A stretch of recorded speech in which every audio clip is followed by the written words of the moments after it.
The war in Ukraine, now in its fourth year, has entered a volatile diplomatic phase. Two moments, only days apart, define this turning point. The Alaska summit between Donald Trump and Vladimir Putin on August 15th, and the arrival of Volodymyr Zelensky in Washington on August 18th, flanked by Europe's most powerful leaders. The first meeting elevated Putin without extracting concessions. The second is Europe's urgent attempt to prevent Ukraine from being forced into a settlement on Moscow's terms. Together, they expose the clash between optics and substance, unilateral deals, and coalition diplomacy.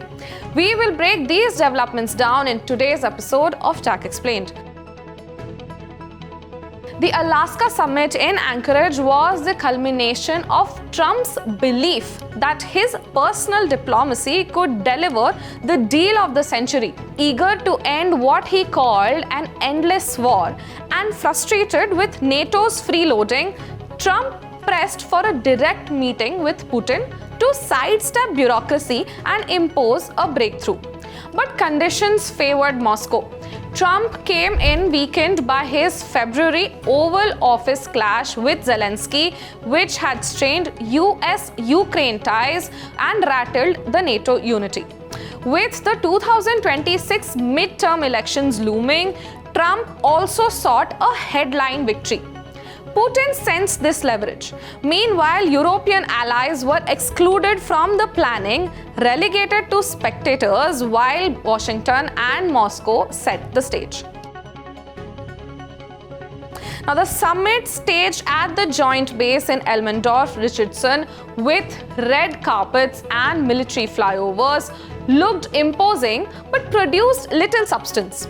Behind closed doors, Trump abandoned his demand for an immediate ceasefire and instead accepted Putin's preferred sequencing. Peace talks first, ceasefire later. The results were very clear. The first being diplomatic rehabilitation for Putin.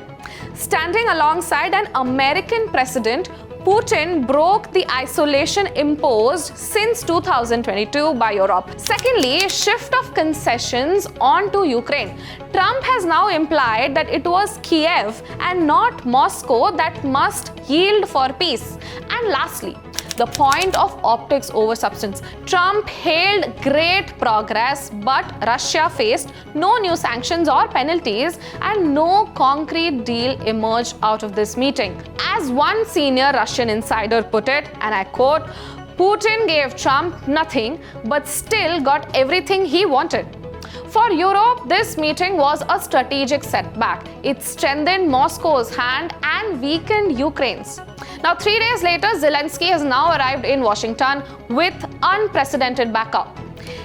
UK Prime Minister Starmer, French President Emmanuel Macron, German Chancellor Friedrich Merz, Italian Prime Minister Giorgia Meloni, Finnish President Alexander Stubb, European Commission President Ursula von der Leyen, and NATO Secretary General Mark Rutte. Not since the Cold War has such a bloc crossed the Atlantic together. Their message was unmistakable. Europe would not allow Ukraine's fate to be decided in a closed Trump and Putin channel. This delegation seeks three things: to shield Zelensky from another February-style humiliation, to ensure Europe has a voice in shaping any settlement, and to secure hard commitments, whether long-term financing, peacekeeping forces, or Article 5-like guarantees for Ukraine's future. Trump has doubled down on pressuring Kiev.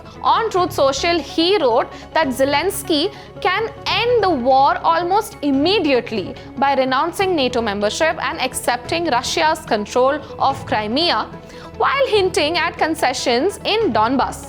At the same time, Trump's envoy Steve Witkoff floated the idea of a NATO-style security guarantees as a possible compromise. He even claimed Putin had signaled for the very first time openness to such a framework, what some call as a NATO-lite arrangement, a collective defense language without the binding obligations of Article 5. Zelensky has responded to this cautiously, insisting guarantees must be very practical, delivering protection on land, in the air and at sea. Von der Leyen backed him, saying that the EU was ready to do its share. Whether this represents a genuine Russian shift or another tactical mirage remains uncertain. These meetings go beyond Ukraine's border. They will shape Europe's security order for decades. Several questions continue to loom. Will Ukraine be pressured to concede Crimea or Donbas in exchange for peace? Can the West create credible protection without NATO membership? Or will Trump continue bilateral diplomacy with Putin, or can Europe bind him into a collective framework? Above all, will Russia's aggression be legitimized, setting a precedent for other revisionist powers? Now, coming to possible outcomes, one can be a fragile compromise.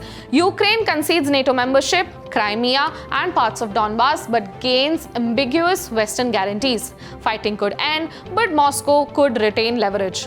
Another scenario can be one where if Trump pushes too far, Europe may form a coalition of willing to support Ukraine militarily and financially, even at the cost of transatlantic unity.